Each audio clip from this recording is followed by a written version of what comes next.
Hi, and welcome to this section of the Probability and Statistics Tutor. And in this section, we're finally going to get into some probability.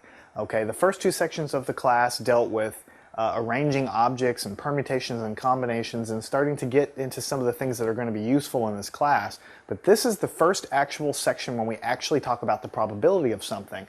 And the reason it's usually a little bit confusing a lot of times to people when they first study this material is that in the books, usually, you have a good chapter on probability in a few sections, and all of the different rules and all of the different little ways that you work with these things are usually presented in very short order, one after another, and they run together a lot of times is usually what happens. And so because of that, the students have a hard time figuring out what to apply to the specific problem at hand, because everything's kind of thrown at them at once and it's all new concepts. Okay, so what I've decided to do in this class is break it up methodically, step by step. And I'm hoping and I think that when we do that, we'll ease you into this topic with such confidence that by the time you get to the end of the probability, you'll be wondering why it was so hard to begin with, maybe when you first looked at it, okay?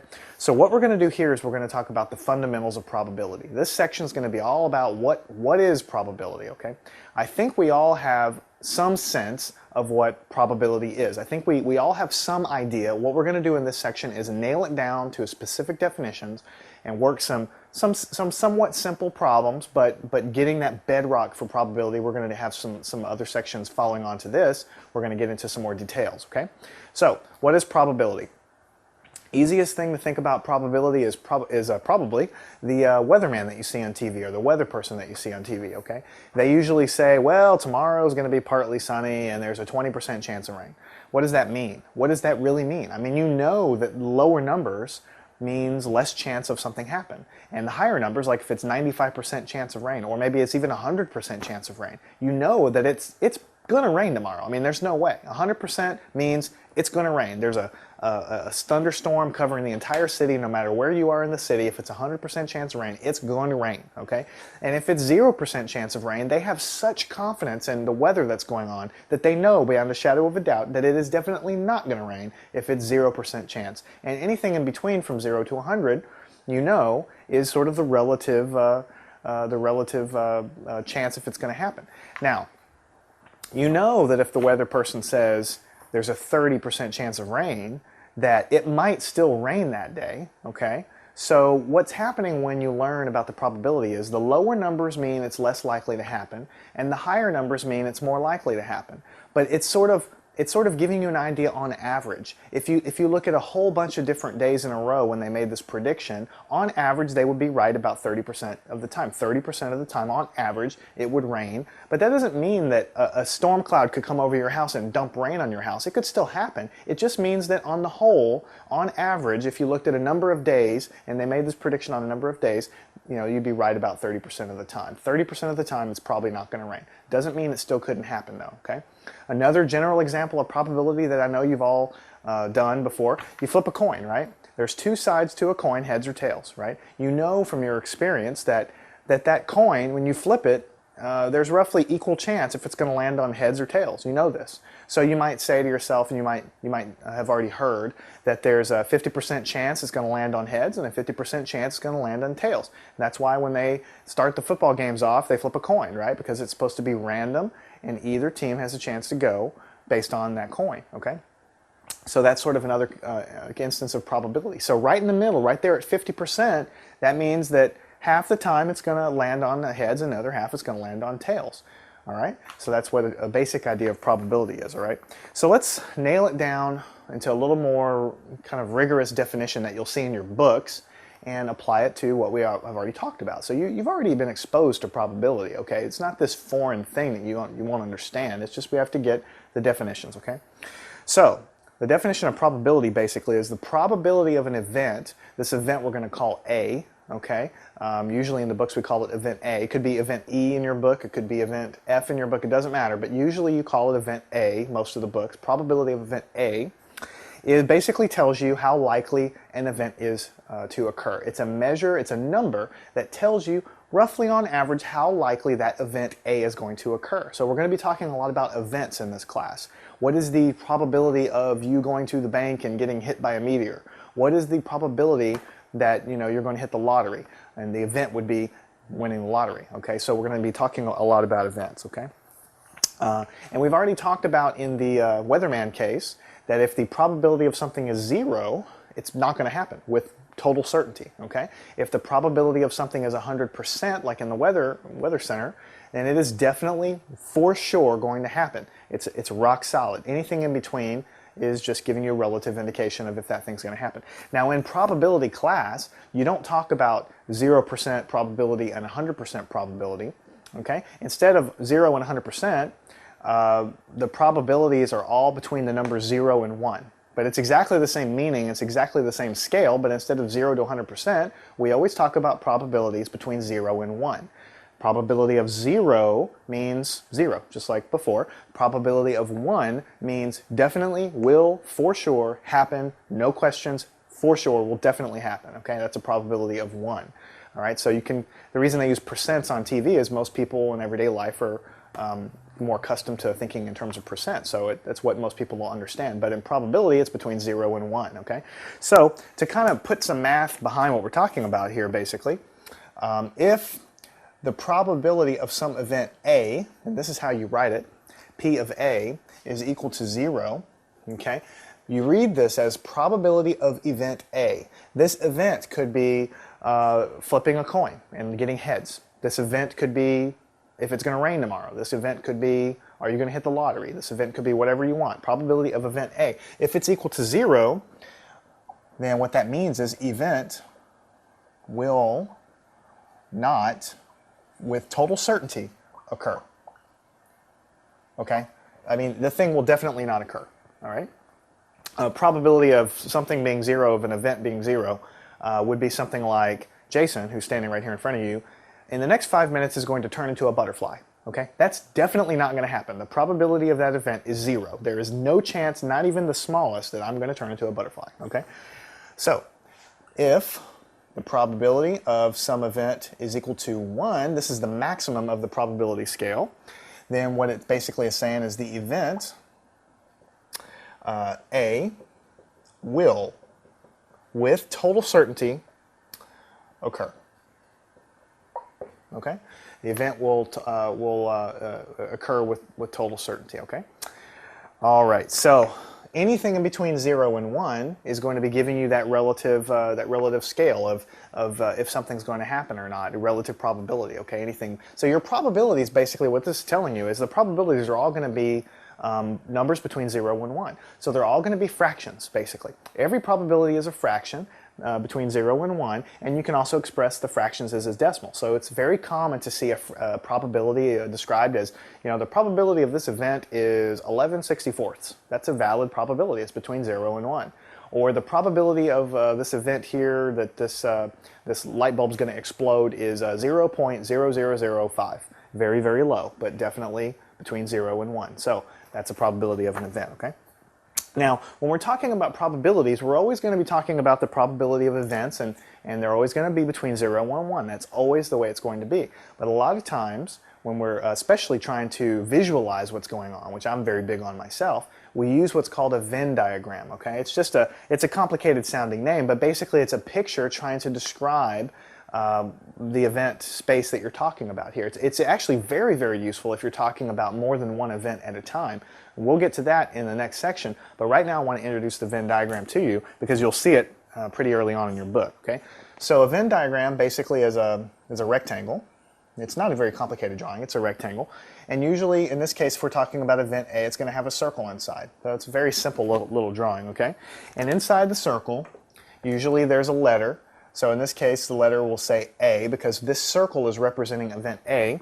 And there'll also be a number usually inside here. Let's say it's 0.4, okay? 0.4. What this is telling me is that this circle, the relative size, so to speak, of this circle, is representing the probability that this event is going to happen. The circle is bigger, it's a larger probability. If the circle is smaller, it's a smaller probability. So you can kind of think of the area of the circle being equivalent to 0.4, so that's going to have a higher probability, okay? And everything outside of this circle, let's say this has 0.6 written up there, outside of the circle, but inside of this rectangle, okay? The space outside of the circle is all other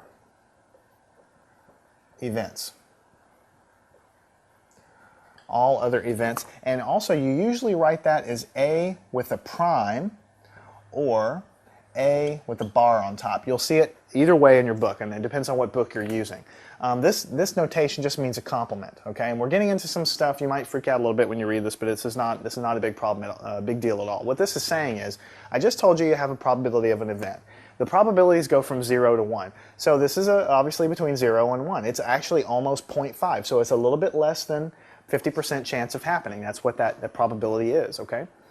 And this circle in the Venn diagram represents the likelihood of that event happening. The larger the circle, the more likely it is. The smaller the circle, the less likely it is, okay? Everything outside the circle are all of the other possible events that can happen, okay? And, you know, for instance, if I were going to draw a Venn diagram for flipping a coin, then my event would be flipping a coin. I'd have a circle with A, and I'd have 0.5 in here because there's a 50-50 chance. 0.5 is that middle point in the probability scale. 0.5 probability of landing on heads. Let's say my event A was landing on heads. I would have a 0.5 in there. Well, I would also have a 0.5 out here because all of the other events other than my event that I'm talking about, which is, let's say, landing on heads, all of the other possible events in that experiment is simply landing on tails. That's the only other possible event there is. And that probability of landing on tails also has 0.5 probability of happening. So what you would say is probability of event A, which could be, if I'm talking about heads and tails, would be probability of heads. Then A prime, or A with a bar on top, is going to be the complement of that event. All other events other than the one I'm talking about. So if A is heads, A prime would be tails. Okay? If probability of A is getting into a car accident on a certain day, then A prime would be the probability of not getting into a car accident. If probability of A is this light bulb exploding in the room, what's the likelihood of that happening? Then probability of A prime would be the probability of the light bulb not exploding in the room. So it's simply telling you that the circle is telling you how likely it is to happen. Everything outside is telling you everything else that can happen and the probability of that event. Okay? Notice something that's very important. 0.4 in the circle and 0.6 outside the circle for this particular example that I have. There's a couple things I want to write down for you that's going to be real useful. These things are going to kind of tie into what I've drawn here, okay? And they're just sort of three little things that I've talked about most of them, but I'm going to write them down for you because you'll probably see in your book. 3 universal truths of probability, okay? Let me write it down. The probability of every single event that we're going to talk about in this class always is going to lie between 0 and 1. Okay, we've already talked about that. I'm not writing anything down that you don't already know. This is something you'll see in the book, and I'm writing it down just the way you'll see it. The probability of event A is always greater than 0 and also less than 1. That's all it's saying. And this is what I just set up here. Probability of something is 0, it's not going to occur. Probability of an event is 1, it will occur. Anything in between is the valid values of the probability. You can go from 0 to 1 inclusive. That's all that's saying. Okay? All right. Now, the probability, and I'm going to use some notation that some of your books will see, of the entire sample space is equal to 1. Now let me talk about what's the sample space, okay? Let's talk about heads and tails for a second, okay? When I flip a coin, how many outcomes do I have? How many different ways can the coin actually land? It can only land in 2 ways, heads or tails. That's really the only thing that can happen in that experiment, okay? So the event that I'm talking about could be the success of an event could be landing on heads, and the complement would be landing on tails. The entire sample space, which is just simply all the possible outcomes that can possibly happen, only consists of 2 things, heads or tails. So the probability of S, which is just a sample space, which means the probability of everything that can happen in this experiment, always has to be 1. Okay? And what that's saying is that if you look, what it's saying is a very, very simple thing there, but it's very powerful, and you must understand this, okay? Basically, all it's saying is that every experiment you perform, and we're going to have lots of word problems that talk about this experiment or that experiment, what's the probability of an outcome, okay? Every one that you do is going to have so many outcomes, okay? There are going to be a finite number of outcomes, and every outcome is going to have a probability, okay? All it's saying is that that sample space of all possible outcomes in that experiment all the probabilities, if you add them all up, have to add up to 1. Okay, that's what it's saying here. Okay, that's because every probability can only go from 0 to 1, and so everything in your experiment, since there's only a finite number of ways in which the thing can happen, they must all add up to 1. That's very, very important. So 50% for heads, 50 for tails. You add them up, you get 1. 0.5 plus 0.5, you get 1. Okay, lots of other experiments, you'll see it's the same kind of thing, but it has to work that way. Probability of the entire sample space of all possible outcomes, when you add them up, must be 1.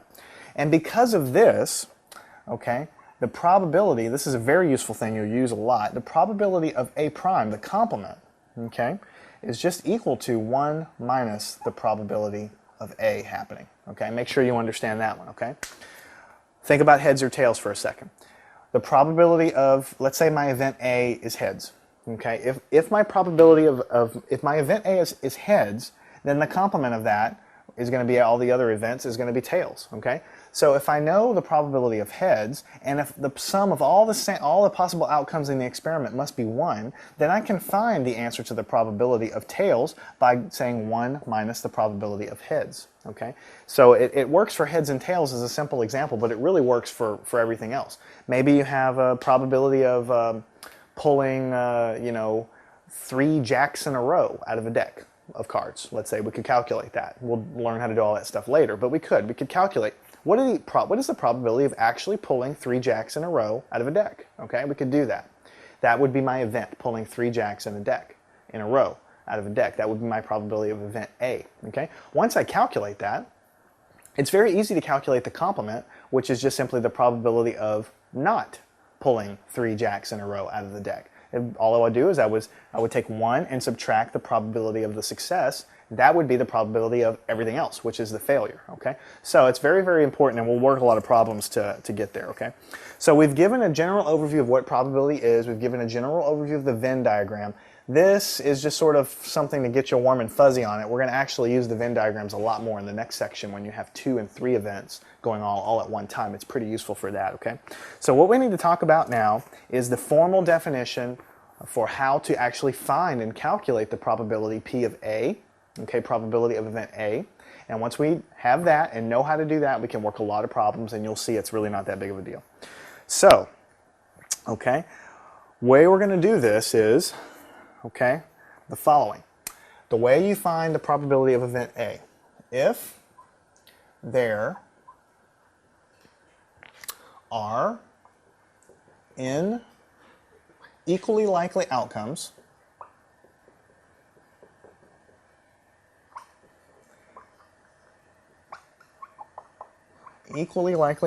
of an experiment. See, we talked about experiments.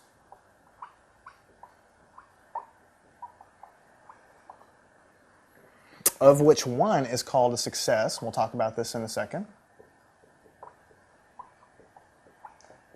Of which one is called a success. And the success is going to be labeled with the letter S, success S, okay? Then the probability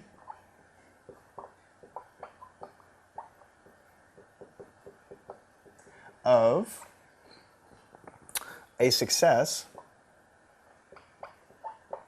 is, drum roll please, probability of event A is equal to, and this is very important, in words, it's the number of ways my event A can occur divided by total number of outcomes possible. Okay? That's in words, okay? And what I'm going to go ahead and do is just write it down below. So P of A is going to be equal to, in terms of actually an equation, S, which is the number of ways my success can occur, success of my event A, divided by the total number of ways, N, that thing can happen. So let's talk about this. It's very important. You need to know this.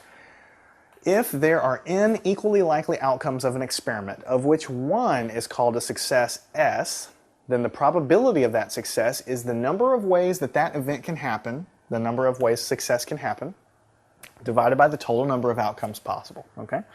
The total number of outcomes possible. The event A is my success. So a lot of times in these problems, what you're going to have is you'll have a little word problem, it'll set it up for you, and then it'll tell you, it'll say, what's the probability of this event happening? What you'll have to do is go and think about the problem and say, well, how many ways can the success actually happen, okay? And how many ways, how many total ways how many number of outcomes are there in the experiment in general, okay? And then you divide those two things, and that's what you get your probability. The simplest possible example of that would be, what is the probability of getting heads when you flip a coin one time, okay? Well, you would look at this and you would say, my event is getting a heads, okay? How many ways can that event happen, okay? Well, there's only one way it can happen. That event can only happen one possible way. When you land on the heads part of the coin, that is the only way in which that event can actually occur, okay? So you put 1 on the top, and on the bottom, the total number of outcomes possible. Well, it could land on heads, it could land on tails, so there's 2 possible outcomes to that experiment. Only one way in which success can happen, 2 ways that the experiment could end. So 1 divided by 2 gives you 1/2, and 1/2 is obviously 0.5 or 50%. So that's how you get 50% landing on heads or tails.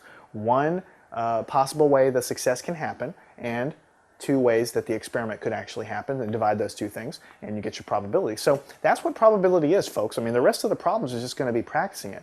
What you're going to do in every one of these problems is you're going to be looking at the number of ways the success can happen, the number of ways the experiment could actually end. You divide those 2 numbers, and that gives you a relative measure of how likely it is for that success to actually happen. So let's go ahead and work some problems and get this concept reinforced. Okay, now our first example is kind of the classic one that you'll see in every book, and you probably already talked about it even before you take this class, okay? What is the probability of drawing an ace from a deck of cards? And the deck of cards has 52 cards in it, okay? What is the probability of drawing an ace from a 52 card deck? So what we need to do is use our, what we know the probability can be defined as, and try to figure it out, okay? So the event that we're talking about, the event A, would be pulling an ace. So A is going to be defined to be pulling an ace. Okay, that's what the event A can be. Okay, so the probability of that event A is going to be equal to the number of ways the success can happen divided by the number of ways, the total number of ways that experiment could actually end. Okay, so let me ask you this. In a deck of cards, how many different ways can you pull an ace? How many different aces are there in the deck is really what you're looking at. You have a deck of cards, you have so many aces in there, and you have a whole lot of other cards in there, okay? But right now we're only concerned with how many different ways, how many different possible ways could you pull an ace out of the deck? How many aces are there in the deck is another way to say that. Well, there's 4 aces in the deck, right? There's the spades and diamonds and clubs and hearts, right? So those are the 4 ways. So you have 4 aces in the deck, okay? How many different possible outcomes of the experiment are there? In other words, how many total cards are there in the deck? That's the total number of ways that you can draw a card from the deck. That's the total number of possible ways you can do that. You have 52 cards in the deck. 52 is going to be in. Okay, so the answer is 452, 4 over 52, but you can simplify that fraction to 1 over 13. 52 divided by 4 is going to give you 13. And if you put that in your calculator, you'll see that 0.07. Now, usually, so the answer is 1/13 or 0.07. Usually we leave the probabilities in terms of a fraction when you can. I'm just sort of converting it to a decimal to show you. It's a pretty small number, less than 1/10, okay? So the chance of pulling a single ace out of a deck of cards is going to be less than 1 in 10. Okay, it's 1 in 13 times you'll actually do that if you shuffle the deck properly and everything is completely random. So all we did, we applied what we knew. This is the number of ways the success can happen. This is the total number of ways the experiment could happen as a result. There's 4 aces in the deck. There's 52 total possible cards. The comparison of these 2 things with this fraction is what the probability is defined as. Okay. So if we know what the probability of the event is, let me ask you this. What would be, as a follow-up question, what would be the probability of, on a single draw, not pulling an ace from a deck of cards? Not pulling an ace from a deck of cards. Well, the easiest way to do that is, if the probability of event A is pulling an ace, then A prime is not pulling an ace. I mean, that's just the way it is. If A is defined as pulling an ace, A prime, which is the complement, is not pulling an ace. It's every other possible outcome other than the one we have. And from our previous board, the probability of A prime is 1 minus the probability of A happening itself, because the sum of both probabilities together must be equal to 1, because the sum of all the outcomes in the experiment has to always equal 1. So this is going to be 1 minus the probability of event A we just found, 1 over 13. Okay? So we can do this subtraction simply by writing the 1 as 13 over 13 minus 1 over 13. 13 minus 1, I did that because I wanted a common denominator. 13 minus 1 is 12 over 13. So the probability of A prime is equal to 12 over 13.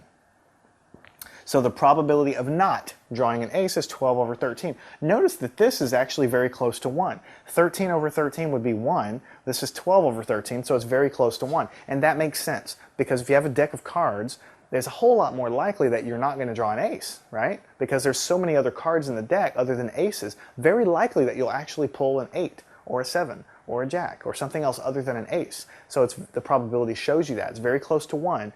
Which means you're very likely not going to pull an ace, okay? Now, one more thing I'm going to show you here.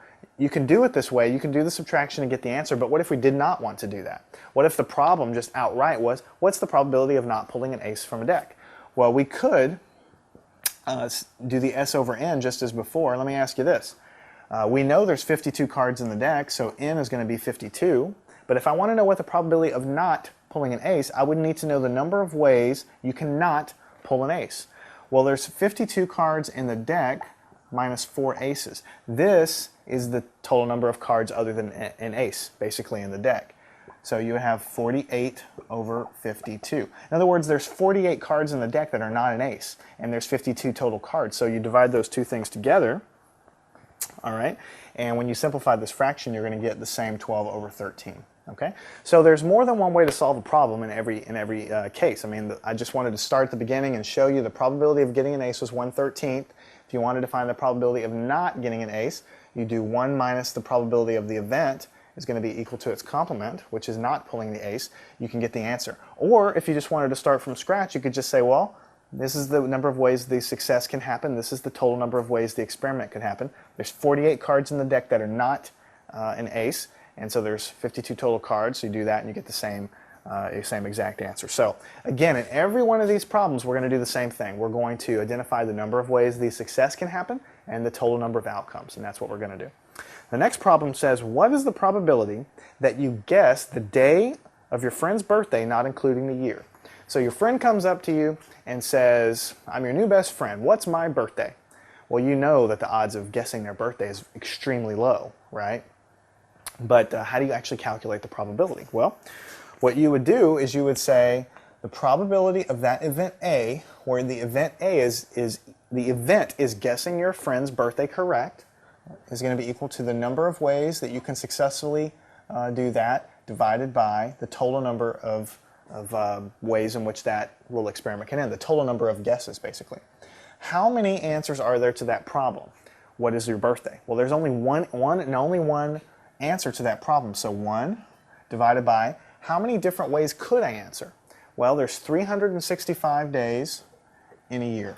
So 1 out of 365. And that's the answer. That is the probability of me guessing my friend's birthday purely randomly.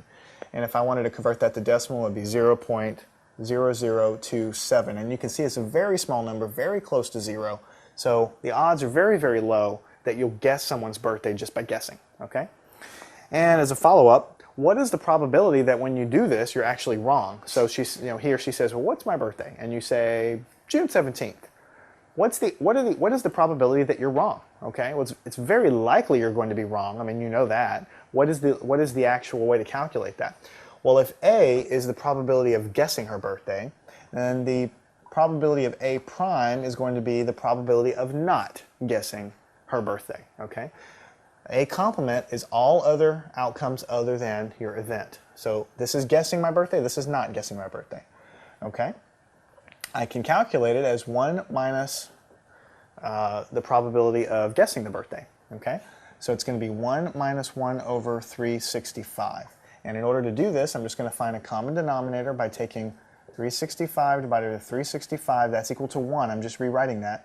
Minus 1 over 365. So on the top, 365 minus 1 is 364 over 365, which is the answer. And if you convert that to an actual decimal, you get 0.997. So very, very, very close to 1, but not quite 1. So what this means is the probability of incorrectly guessing her birthday, in other words, being wrong, is very, very high. It's very close to 1. And that just means that it's very likely you'll be wrong when you do that, okay? So probability of guessing her birthday right is low. 1 minus that probability gives you the probability of being wrong. You do this math and you get the answer. And also notice that if you had just wanted to, if this were the original problem, and I just asked you what's the probability of being wrong, S over N. There's 365 answers. And if you're incorrectly guessing her birthday, there's 364 ways to do that because those are all the wrong answers. So this is S over N, just like you would expect. There's nothing magical or fancy about it. I'm just showing you two different ways to do the same problem, okay? So the next problem says, if you randomly pick a person off the street, what is the probability that their birthday occurs in June? Okay? So it's the same kind of problem. Somebody comes up to you and you're just going to guess and say, well, your birthday's in January. What is the probability that their birthday is actually in June, just on average? And also I want you to assume for this problem that all of the months have the same exact number of days in them, just to make them all equally likely to occur. Because you know February has less days than December, for instance. We want to make sure we're going to just pretend all the months have exactly the same number of days. So in this problem, if my event A is that this person, this random person that walks up to me has a birthday in June, A would be the probability that that's the case, okay? So it's going to be the number of ways that can happen divided by the total number of outcomes, okay? And how many different ways can that happen? Well, there's 12 months in the year, okay? And if her birthday's in June, there's only one answer. That would be that her birthday's in June. How many different possible ways could this experiment end? Well, there's 12 months in the year. There's 12 different answers for what month her birthday's in. So the probability of being in June is 1/12 because there's only one way that you can get a birthday in June out of 12 possible months, okay? All right, and if you just wanted to also calculate the probability that this random person's birthday is not in June, then what you would be looking for is the probability of A prime, okay, which is the probability that it's not in June. And you can do that by 1 minus P of A, 1 minus the probability of it being in June, which is 1 minus 1/12. And to do that subtraction, you just rewrite 1 as 12 over 12 minus 1 over 12. 12 minus 1 is 11 over 12. This is the probability that it's not in June. So if a person randomly comes up to you on the street, the probability of their birthday not being in June is very high. It's almost 1. And that means it's very likely to be the case because it just makes sense. I mean, you know, there's 12 months in a year. What are the odds that somebody has a birthday in June? Not too high. Okay, it's very likely that if you're trying to guess if their birthday's in June or if their birthday's in June or not, it's very likely going to be low. 1/12 is a pretty low number, and that's what that's trying to convey. The next problem says you roll a 6-sided die, just a regular die that you would get from a board game. You roll it, and it has 6 sides. Okay, what is the probability that you're going to roll a 3? Okay, what is the probability that you're going to roll a 3? So it's the same kind of thing. As always, the probability of my event A, when my event here is the probability of rolling a 3. That's what my event is. And I'm going to calculate that by looking at the number of ways that event can happen divided by the total number of outcomes in that experiment of rolling a die. Okay? How many ways can I get a 1? I'm sorry, how many ways can I get the number 3? Well, there's 6 numbers on the die. There's only one way to roll the number 3. Okay? And how many total ways can this die land? Okay, that's the total number of outcomes is 1/6. Okay, so the answer is 1/6. And you could go through the motions of saying what's the probability of not rolling a 3, and you could take 1 minus this, and you'll get the answer just like we've been doing before. Okay, now the next problem is a little bit different from what we've had, but it's not that big of a deal. Let's say you roll a 6-sided die one more time. What is the probability that you roll an even number? So instead of rolling a 1 or a 2 or a 3, the problem just says what's the probability of rolling an even number. Now, even though it's a little bit different, maybe to think about ahead of time or when you first read it, it follows exactly the same rule. The probability of my event A, which is rolling an even number. The probability of that is the total number of ways that can happen divided by the total number of outcomes. Now let me ask you this. On a die, the numbers are 1, 2, 3, 4, 5, and 6. Those are the only numbers on there. Which ones are the even ones? Okay? 2 is even, 4 is even, and 6 is even. Okay? So if I roll this die, the total number of ways that my success can happen is 3 ways. Okay? And the total number of outcomes is the total number of ways the die can land, which is 6 ways. Okay? 3 divided by 6 is 1/2, which is 0.5. So the probability is 1/2. And that kind of makes sense. If you know that a die has 6 numbers, and half of those numbers are actually even, if I'm looking for the probability of rolling an even number, half the time I'm going to land on an even number. It's the same process. It's number of ways the success can happen over the total number of outcomes. There was 3 ways to get my success. There were 6 total outcomes, so I had the probability of 1/2. Okay, and if I wanted to know what's the probability of getting an odd number, okay, if I wanted to know the probability of getting an odd number, that's the same thing as A complement, because even is the opposite of odd is the opposite of even. So if A is the probability of getting even, then all other outcomes of the experiment are going to be odd numbers. So A complement is going to be that. 1 minus P of A is going to give me the answer to getting an odd number, because it is the complement of A. It consists of all of the possible outcomes other than getting even is going to be the odd number, okay? So it's 1 minus 1/2, and I think you know just without even doing the fractional stuff that that's just 1/2. So what we're saying is the probability of getting an even or an odd number is both 1/2. That's the same thing as flipping a coin. It means that on any given time you roll the die, half the time you're going to get an even number, half the time you're going to get an odd number, just like flipping the coin, okay? There's really no big surprises there. Now we're going to get into those are fairly, I mean, once you understand it, they're fairly simple problems. You look at the number of ways that success can happen, the number of ways that the outcome can occur, and you divide them, you get the probability. The next problem is a little bit more challenging, but we're going to think through it and reason our way through it. Okay, a car rental company has 18 compact cars and 12 mid-size cars. Okay, if 4 cars are selected at random, what is the probability of getting 2 cars of each type? So just by reading this problem, you can see right away that it doesn't quite fit the mold of the other problems we've done before. It has too much information just to be a simple S over N and you're going to get the answer. I mean, you have 18 compact cars and 12 midsize, and I pull 4 of them. What's the odds of getting 2 cars of each type? It's certainly not going to be a simple matter of just taking 2 numbers and dividing them and getting the answer. We have to reason our way through this, okay? But we're going to go back to our roots and we're going to know, and we're going to write down that the probability of event A is always going to be equal to the number of ways it can successfully occur divided by the total number of ways the experiment can happen. A is defined to be the event where I get 2 cars of each type, where each type is compact and midsize. 2 cars of each. That is the definition of my event A. So what I need to do is calculate the total number of ways I can have a success, the total number of ways I can get 2 cars of each type divided by the total number of outcomes of this experiment, okay? So let's walk our way through it. Okay, let's walk our way through it. Let's switch colors and break it up a little bit. There are 12 plus 18 equals 30 total cars. The problem said that I had 18 compact cars and 12 mid-size cars. That's true, but I'm just telling you because you can add them together. I have 30 total cars altogether, okay? If I pick 4, because that's what the problem says, if I pick 4, then there are 30 with a 4 on, this is the combination back from the last section on combinations. There are 30 combination with 4 ways to choose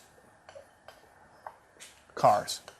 I'm not even talking about compact or midsize. I'm just talking about N, the total number of ways to choose the cars, okay? I haven't talked about getting 2 of each. All I'm trying to do is find what N is equal to. I've got 30 total cars. I take 4 at a time. So I've got 30 cars strung out in front of us here. 30 cars. Some are midsize, some are compact, okay?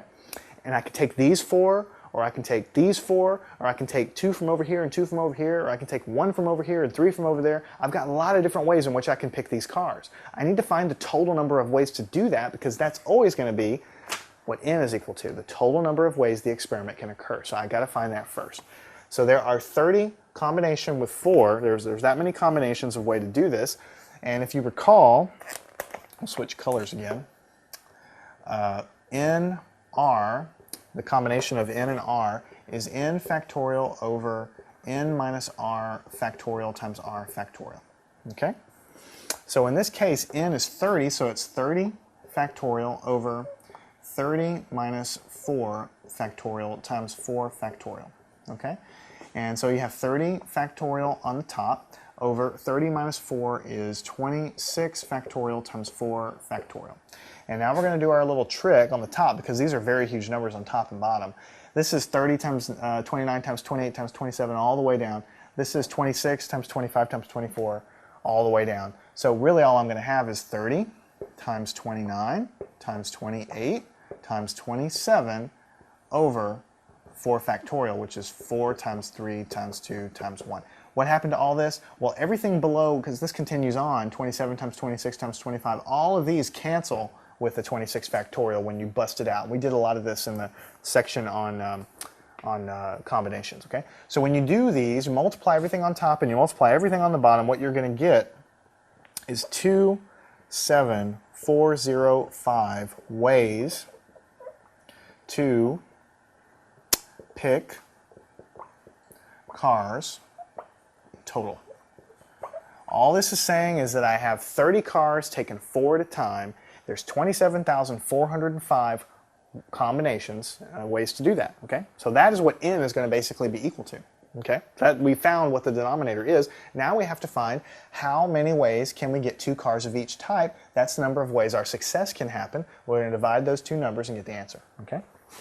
So for success, there are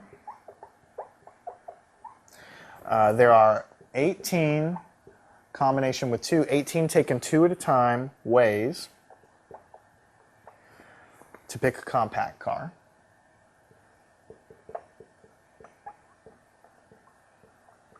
Okay? Because I said I had 18 compact cars, and the problem actually says that I want 2 of each type. That's my success. So if I have 18 compact cars taken 2 at a time, because I only want 2 compact cars, there's going to be that many combinations to do that. So we're going to have to calculate that. And there's also 12 combination with 2, 12 taken 2 at a time ways to pick midsize.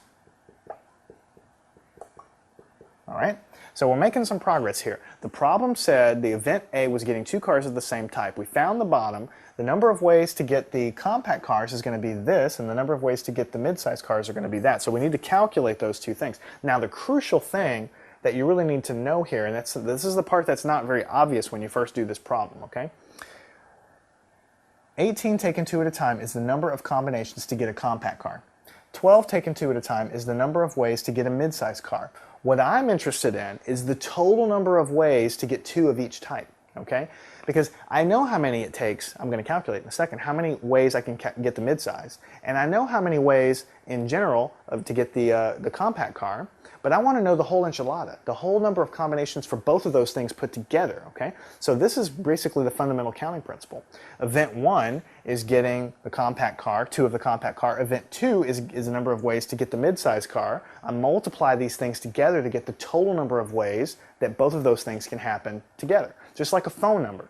You know, we have 7 digits. There's, 10 digits for the first number, 10 digits for the second number, and so on down the line. There's 10 ways to pick the first one. There's 10 ways to pick the second one. So when I'm calculating the number of ways to get a phone number, I use that fundamental counting principle. I know how many ways each digit can occur, and I multiply them together. Here I know how many ways I can pick the compact car, and how many ways I can pick 2 of the compact cars, and how many ways I can pick 2 of the mid-size cars. Those are the number of ways for each of my events. But in order to calculate the total number of ways that I'm actually interested in to get 2 of each, I need to actually multiply these together. 18 combo with 2 times 12 combo with 2.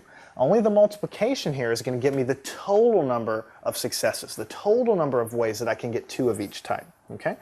So when you bust this out, 18 combination with 2 is going to be 18 factorial over 18 minus 2 factorial times 2 factorial. Okay, that's going to be 18 combination with 2, and this is all going to be multiplied by 12 combination with 2, 12 factorial over 12 minus 2 factorial times 2 factorial, and all I need to do is calculate that. Now you could dump it in your calculator, that's perfectly fine to do, but over here I'm going to have 18 factorial over 18 times 2 is 16 factorial times 2 factorial times, and over here I'm going to have 12 factorial, and I'm going to have 12 minus 2 is 10 factorial times 2 factorial. Okay, so I need to simplify all this.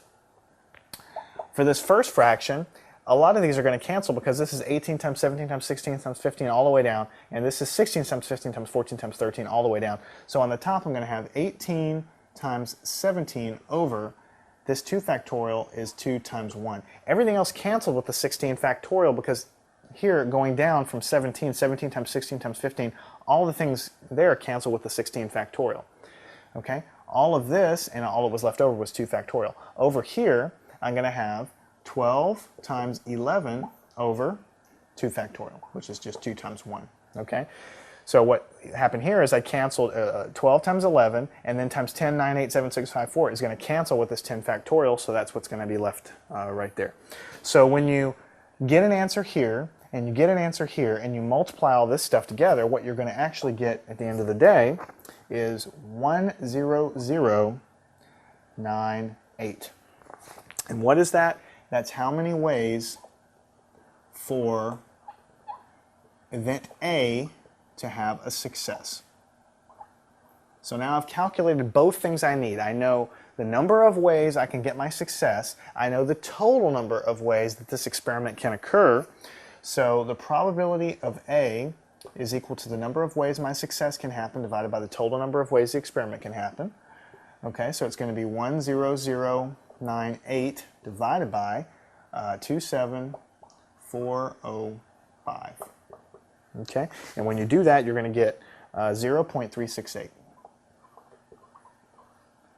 which is between 0 and 1, and it has to be because every probability is going to be between 0 and 1. So if 0.5 is 50-50, this is less than that, okay, but it's still fairly likely to happen, but not really likely. It's about 36% chance of the time. So let's go back up to the top. What we were trying to do is calculate if we had 18 compact cars and 12 mid-size cars, all right, what we're trying to do here is figure out what is the probability if I pick 4 cars that I'm actually going to get 2 of each type. So I go back to my roots. Probability is the number of ways success can happen divided by the total number of outcomes in the experiment. Okay? So I need to work on each number. To find the total number of outcomes, I need to look at the total number of cars. So I have 30 cars, and because I'm picking 4 of them, just go back to the section on combinations, how many ways can that happen? Well, the order does not matter here when I'm picking cars. If I pick the Ford Taurus, and I pick the Chevy Cavalier, and I pick 2 other cars, and then somebody else comes and switches the order doesn't matter when I'm picking cars. It's not like a race. It's not like vice president, president like we were talking about in the last couple of sections, okay? So you're using combinations. So 30 taken 4 at a time in a combination is given by this math here, and you get 27,405 ways to do that. That's the total number of ways I can pull cars out of that pool of 30 cars. Now we get more specific. The way in which I can get my success is if I pick 2 of the 18 compact cars and 2 of the mid-size cars.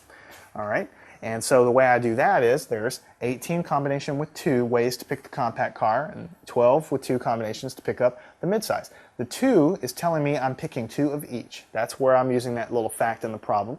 But to get the total number of ways to do it, I have to multiply them together, just like when I was doing my phone numbers. You know, if I have 3 numbers and, you know, it's part of a phone number, and each number can be 0 to 9 for 10 total digits, how many total combinations or how many total ways are there to order that? Well, you have to take event 1, event 2, event 3 and multiply them together, the number of ways each thing can happen. Well, there's this many ways to get the compact cars and this many ways to get the midsize, so all together you multiply them. You do all that math there, you get a pretty big number. And then finally, the probability is the number of ways my success can happen divided by the total number of ways I can pick all these cars, giving me a probability of 0.368. The final problem in this section says, in a lot of 20 tires, 3 of them are defective. Okay? If you pick 4 tires at random, what is the probability that you will get 1 defective tire? Okay? So again, it doesn't quite fit the mold of the simpler problems in this section. There's just too much information just to pick your success and pick your total number of outcomes really simply and divide them. So you need to think a little more deeply. But in this problem, we still started our roots and look at the definition of probability. So to read the problem again, there's 20 tires, 3 of them are defective. If you pick 4 tires at random, what are the odds, what's the probability that you get 1 defective tire? So we start with our roots, and we know that the probability of event A is equal to the number of ways success can happen divided by the total number of outcomes in that experiment. Okay? So S would be the total ways, the total number of ways to get 1 bad tire in your pick. That's what the success is defined to be. And N is the total number of ways to pick 4 tires out of 20. Okay? So what I need to do is work on those numbers individually and to calculate those numbers eventually. So to calculate the total number of ways I can pick the tires, that's just going to be the combination of 20 with 4, because there's 20 tires total and I'm picking them 4 at a time. So if I had 20 tires stacked down in a row, I could pick these 4 or these 4 or these 4 or maybe 2 from over here and 2 from over here. There's lots of different ways I can pick these tires. And the order does not matter. So I use combination. Okay? 20 combination with 4 is going to be 20 factorial over 20 minus 4 factorial times 4 factorial. So I'm going to have 20 factorial over 20 times 4 gives me 16 factorial times 4 factorial. Okay? Now let's go ahead and simplify. On the top I'm going to have 20 times 19 times 18 times 17. On the bottom I'm going to have 4 times 3 times 2 times 1. The 16 disappeared because he canceled with all the other terms after the 17 because they're all multiplied and divided by one another. When you multiply the top and the bottom and do the division, you're going to have 4, 8, 4, 5 total ways to pick 4 tires out of 20. That's a straight problem from combinations from the previous section, so we just had to use it to find the total number of outcomes, okay? Now, for S, which is the number of ways I can get my success, and by the way, my success is the probability that I will get 1 defective tire in my pick, okay? What I need to do is figure out the total number of ways that I can get 1 tire is bad in this pick of my 4 tires, okay? The way you do this, I'm going to write it down and we're going to talk about it, okay? It's going to be, out of 3 defective tires, I pick 1, that many combinations, times, out of 17 remaining tires, I pick 3, okay? This is exactly like the previous problem, right? This thing, this term right here is out of the 3 defective tires that are in this lot. Notice that 3 plus 17 is 20. That's all the tires I have. Out of the 3 defective ones I have, I only pick 1. And out of the 17 defective tires, the 17 tires that remain, I pick the remaining 3. This is what locks down the fact that I only get 1 defective tire in my pick, okay? So you multiply them together because of the fundamental counting principle, before. If you have, a combination lock here, with 2 digits, and it's 0 to 9 and 0 to 9, okay? So I have 10 possible choices, and I would say, well, this one can occur 10 ways, and this one can occur 10 ways, and there's 100 different combinations for that lock, to open that lock. Here I'm doing exactly the same thing, okay? This is the number of ways I can pick the 1 defective tire, and this is the number of ways I can pick the remaining 3 tires.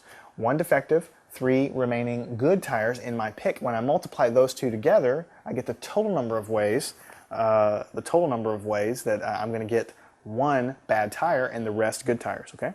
So we go ahead and calculate that. So what this is going to equal for this combination is going to be 3 factorial over 3 minus 1 factorial times 1 factorial, okay, times 17 factorial over 17 minus 3 factorial times 3 factorial, okay? Just straight combinations. And then over here I'm going to have 3 factorial over 2 factorial times 1 factorial times, and over here I'm going to have 17 factorial. I'm sorry, I'm actually going to have, yeah, let me write it like this. 17 factorial over 17 minus 3 is 14 factorial times 3 factorial. And let's go ahead and just simplify this and say right here, 3 factorial on the top is going to be 3 times 2 times 1, and on the bottom I'm going to have 2 factorial. 2 times 1 factorial is just times another 1. Okay? And then over here is multiplied by 17 times 16 times 15 over 3 times 2 times 1. Now what happened here, 17 times 16 times 15, everything below, the 14, 13, 12, and everything else canceled with this one. And the 3 factorial stays the same. So when you actually do all of this, the 2 cancels with the 2, the 1 with the 1, 3 is just going to sit there. What you're going to have is 3 times 4080 over 6. That's just what that second thing is going to equal to. And when you do all this multiplication and division, what you'll get is 2040, and this is ways to pick one bad tire. Okay? So now I know the total number of ways to pick the one bad tire out of my 4 tires that I pick, and up here this is the total number of ways to pick of all the combinations of all the tires. So the probability of my event A is equal to the number of ways my success can happen divided by the total number of ways that the experiment can happen. Total number of ways for my success is 2040, and the total number of outcomes of the experiment is 4845.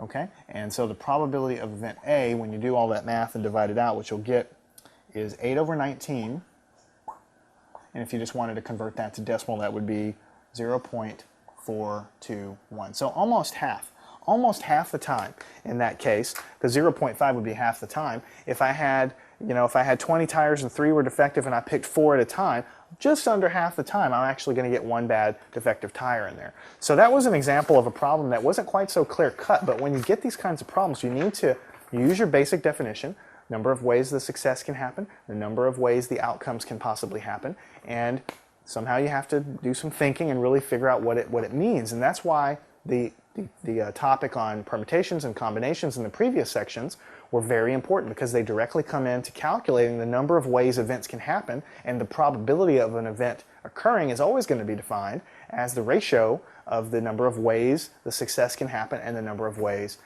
the failure happens. So in this section we've covered that. We've talked about probability, the Venn diagrams, the definition of probability, and we've worked a whole slew of problems to get you the flavor for what you're doing. You're picking the number of ways the success can happen divided by the total number of ways the experiment can occur. That's a good basic introduction. In the next several sections, we're going to talk about some more complicated probability theorems, and we're going to apply it to a little bit more difficult types of problems.